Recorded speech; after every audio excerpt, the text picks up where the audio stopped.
CBS World News, Bob Trout speaking. And again, we bring you the available reports, all of them from German sources, on what the Berlin radio calls the invasion. There is still no Allied confirmation from any source. Correspondents who rushed to the War Department in Washington soon after the first German broadcast was heard were told that our War Department had no information on the German reports. There's been no announcement of any sort from Allied headquarters in London.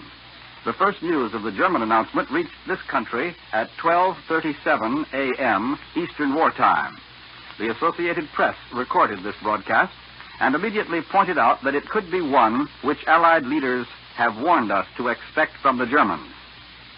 Shortly after 1 a.m. Eastern Wartime, the Berlin radio opened its news program with a so-called invasion announcement. Columbia's shortwave listening station here in New York heard the Berlin radio say, and I quote, "Here is a special bulletin. Early this morning, the long-awaited British and American invasion began when paratroops landed in the area of the Somme estuary. The harbor of Le Havre is being fiercely bombarded at the present moment. Naval forces of the German Navy are off the coast fighting with enemy landing vessels. We've just brought you a special bulletin." End of the quotation. That is the invasion announcement as heard from the Berlin radio by Columbia's shortwave listening station. Now here's what Transocean, one of the German news agencies, says, and I quote, "Early Tuesday morning, landing craft and light warships were observed in the area between the mouth of the Somme and the eastern coast of Normandy. At the same time, paratroops were dropped from numerous aircraft on the northern tip of the Normandy Peninsula. It is believed that these paratroops have been given the task of capturing airfields in order to facilitate the landing of further troops. The harbor of Le Havre is at the moment being bombarded. And," continues the broadcast, "German naval forces have engaged enemy landing craft off the coast." The Transocean broadcast, still unconfirmed, concludes this way: "The long-expected Anglo-American invasion appears to have begun." This is the full text of the German Transocean broadcast as recorded by the Associated Press. The German broadcasts on the long-expected invasion by the Allies were relayed both to North America and to Germans in the homeland.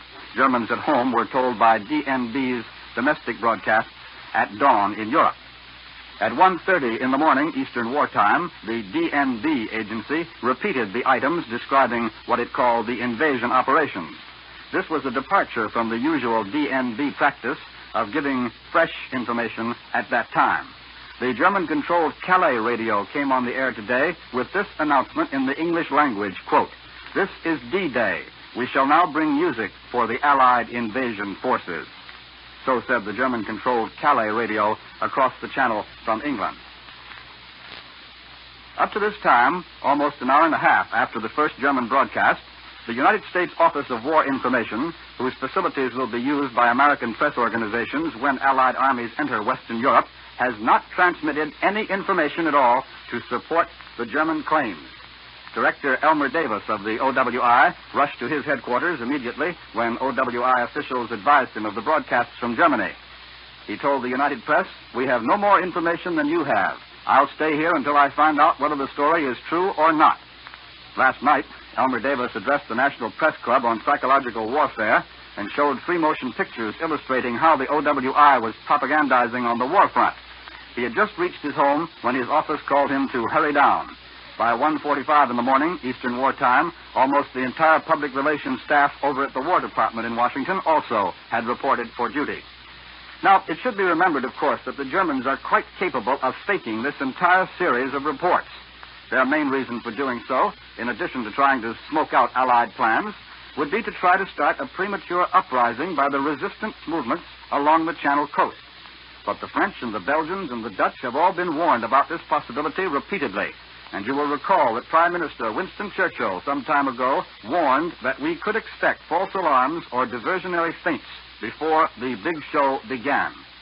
The British radio, which at 1 a.m. Eastern Wartime sent a warning to residents of the Dutch coast to evacuate inland to a distance of at least 18 miles, might merely have been broadcasting the latest in the series of such warnings that have been given to the civilian populations all along the so-called invasion coast of Europe. No other British report that might indicate that the invasion is on has been released, unless we are to take as significant the report from London half an hour ago that the Royal Air Force was over enemy territory during the night. Even on the enemy side, there are clear reasons for doubting the German report that the invasion has started. The Paris radio at 1 a.m. Eastern Wartime said nothing about any invasion operations in its regular news report. In fact, half an hour after the first German broadcast announcing the landings, one German-controlled Paris radio spokesman said of the war situation, and this is a quotation, "It appears we have been given another month of grace before the invasion will start." A press report from Washington says Roosevelt will come to London at the end of June. Surely this indicates the event will not start before the end of June, said the Paris radio. Well, as I said, there is as yet no reason to believe the German story. Nevertheless, because of high public interest in this country, Columbia is planning to continue overtime operations tonight to all of its affiliate stations until such time as the enemy accounts are proved false or official word from Allied sources is forthcoming. You may listen to this network with assurance that all sources of news will be properly labeled and that we will interrupt programs only with news of exceptional importance and will bring you frequent summaries of all information available. The Columbia Shortwave Listening Station here in New York has heard the British radio report the German announcement of paratroop landings and report the announcement without comment. Then BBC followed that German announcement, which I've already given you, with this, and I quote, "Early this morning, people in German-occupied Western Europe received an urgent warning broadcast by a spokesman of the Supreme Command of the Allied Expeditionary Force. It was that a new phase of the Allied air offensive has begun. People living within 22 miles of the coast are particularly affected. The German Overseas News Agency, BBC goes on, has been putting out repeated flashes. Here is one of them. Quote, "We have just learned that numerous Allied landing craft and other Allied warships were seen in the area between the Seine estuary and the eastern coast of Normandy." And that was BBC quoting the German report. And now here in the studio with me is Columbia's military analyst, Major George Fielding Elliott, and here is Major Elliott now. We must begin by by understanding the possibility that these German reports may be an outright German lie. We must also take into account the possibility that they may be a series of feints intended to divert the German defense and to draw the German forces to other places rather than those in which we actually intend to make a serious attack. They report that a new phase of the Allied air offensive has begun, and the consequent request to the inhabitants of Western Europe to clear an area 22 miles from the coast may mean nothing more than an intensification of bombing attacks, or it may indicate the use of paratroops, or it may be, again, a part of the Allied attempt to throw the Germans off their guard. But if we are to accept the German report as having any value at all, there seems to be some uncertainty as to the location of the Allied landings in France, which they report. It is clear that the Germans are saying that landing craft have been observed approaching the French coast between the eastern shore of what they call the Normandy Peninsula and the mouth of the River Seine, where the port of Le Havre is situated. The Germans are also asserting that this port, Le Havre, is being bombarded, and that Allied paratroops are being landed near the tip of the Normandy Peninsula. What is not clear is the reference made to an Allied landing near the estuary of the River Somme, which is some distance northeast of Le Havre.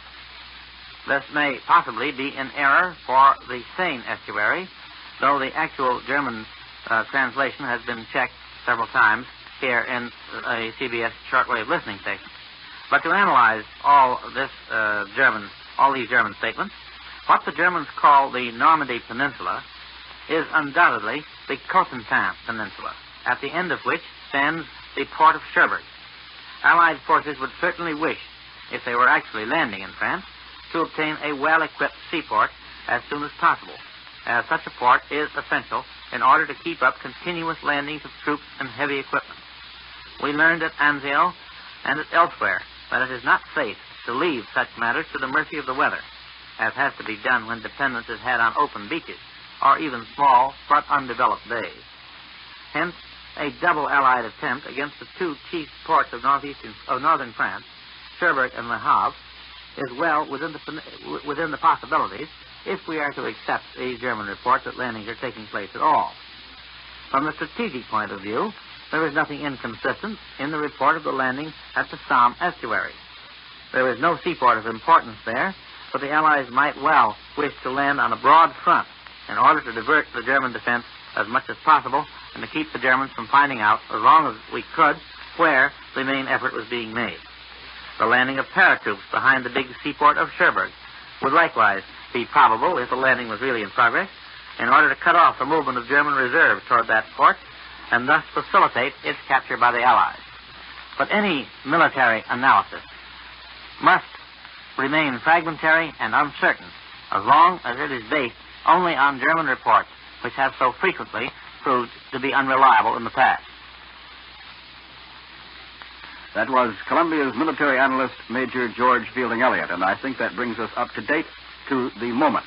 I'd like to repeat that there is as yet no reason to believe this German story which you have now heard.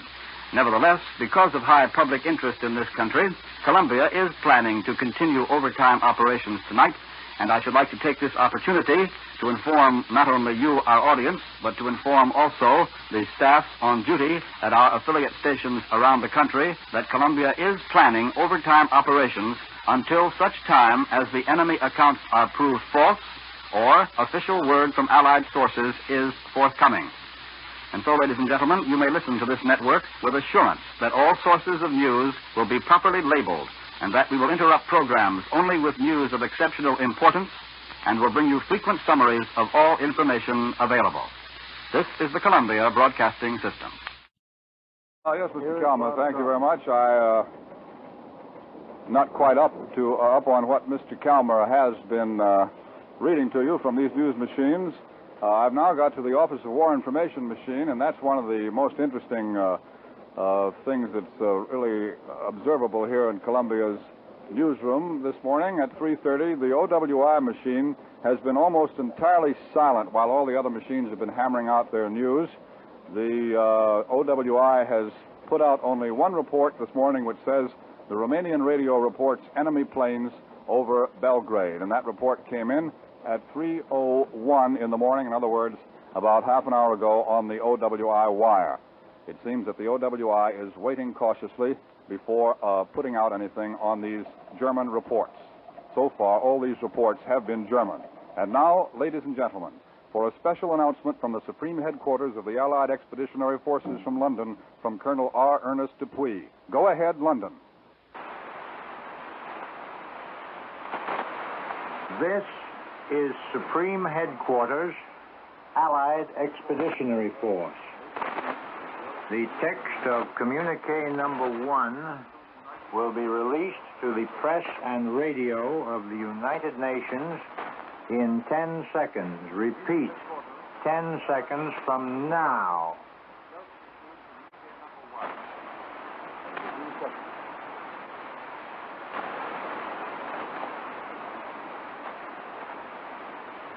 Under the command of General Eisenhower, Allied naval forces, supported by strong air forces, began landing Allied armies this morning on the northern coast of France. The communique will be repeated.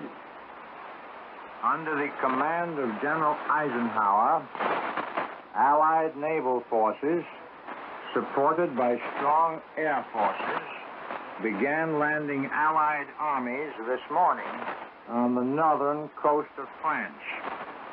This ends the reading of communique number 1 from Supreme Headquarters, Allied Expeditionary Force. This means invasion.